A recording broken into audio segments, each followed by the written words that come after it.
If you're a long-form creator on YouTube, I'm guessing you've been feeling it lately, right? That sudden, sharp drop in your views. You're putting in all the work, your quality is better than ever, but the numbers, they're just not showing up. Well, listen, you're not going crazy, and you are definitely not alone. The reason this is happening is hiding in plain sight, so let's break it all down. This is the million-dollar question, isn't it? The one that's probably keeping you up at night. You open your analytics, and it just feels like a punch to the gut. All those red arrows pointing down. It's confusing, it's super frustrating, and let's be honest, it's pretty demoralizing. But today, we're gonna get to the bottom of it. For real. I mean, this quote just nails the feeling perfectly. It's not some slow, gradual decline. For so many creators, it literally feels like a switch was flipped. One day, the views are flowing just fine, and the next, it's just a trickle. If that sounds familiar, stick around. We're about to figure out what's going on. Okay, so let's get into detective mode here. The first and most important thing you need to know is this. You are not imagining things. There has been a massive, fundamental shift on the platform, and it's not even subtle once you know exactly where to look. So here it is. This is the crucial point. Before we go any further, I just want you to take a deep breath and stop blaming your content. Seriously. Your thumbnails, your titles, your editing, all that stuff is always important, of course, but it's not the root cause of this specific widespread drop. The real culprit, it's a series of massive, intentional changes to the YouTube layout itself. Look, talk is cheap, right? So let's just look at the hard evidence. We're going to do a little side-by-side comparison of YouTube's interface, what it used to look like versus what it looks like right now, and you are going to see exactly where your views have gone. Okay, just look at this. On the left, that's the desktop homepage from just a few months ago. See all that prime real estate? You've got 8 slots for traditional long-form videos right at the top. Now look at the right. That's today. That exact same space is now dominated by this huge block of shorts, squeezing in just two spots for long-form videos. Your chance to get seen has been slashed by 75% right when someone opens the site. Now let's switch over to mobile, which, is where most people watch YouTube anyway. And here, it's even more dramatic. In the past, your videos had a real shot at being the very first thing a viewer saw. But today, the first thing they see when they open the app is a wall of shorts. Your video is already below the fold before they've even swiped a single time.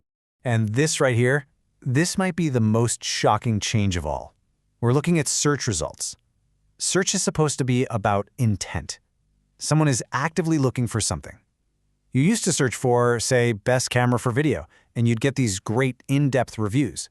Now, the top of the page is flooded with up to 8 shorts. This completely changes the game for how people discover educational and evergreen content. So the visual evidence is pretty damning, but the data tells the whole story. Let's dig into the analytics of a real channel and see the direct impact of these layout changes in black and white. Wow, I mean, this chart says it all. We're looking at a channel's daily views. You can see the long-form views, which were consistently hitting around 30 to 40,000 a day, have just plummeted.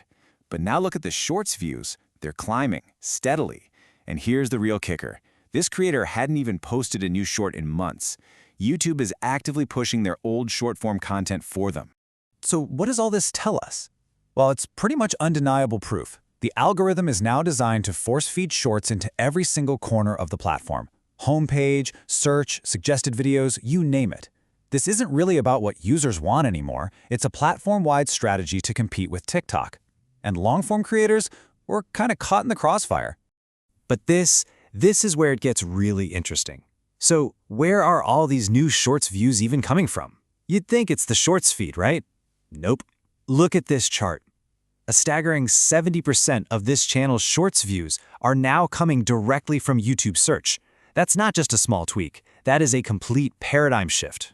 Which brings us to this idea of evergreen content. We used to think of these as our detailed, long-form tutorials that would get search traffic for years and years. Well, the game has officially changed. Shorts are no longer just these disposable viral moments. The data is telling us they are now a dominant form of searchable, long-term, evergreen content on YouTube. Okay, so we've diagnosed the problem. It's big, it's real, but it is not a death sentence for your channel. Now we pivot from analysis to action. We can't change the algorithm, but we can absolutely change our strategy to not just survive, but actually thrive in this new environment.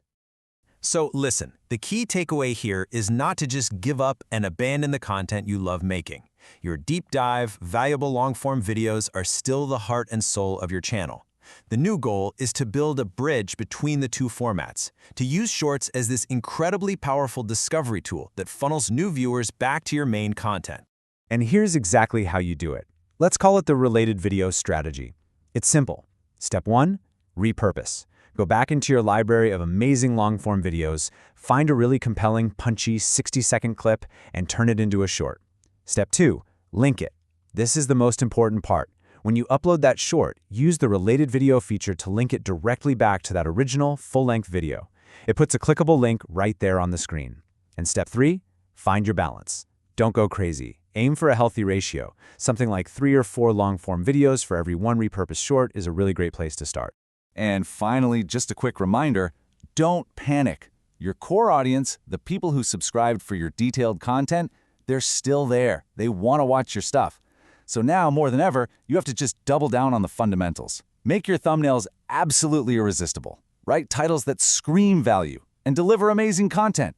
You have to give your loyal viewers a reason to search for you by name because they might not find you on the homepage anymore. So that leaves us with a big question. Change is always scary, but it always creates new opportunities. Is this new Shorts First world the end of an era for creators who really value depth and detail? Or is it just the beginning of a new evolution, one that forces all of us to become smarter, more creative, more integrated storytellers? The choice of how we adapt, well, that's up to us.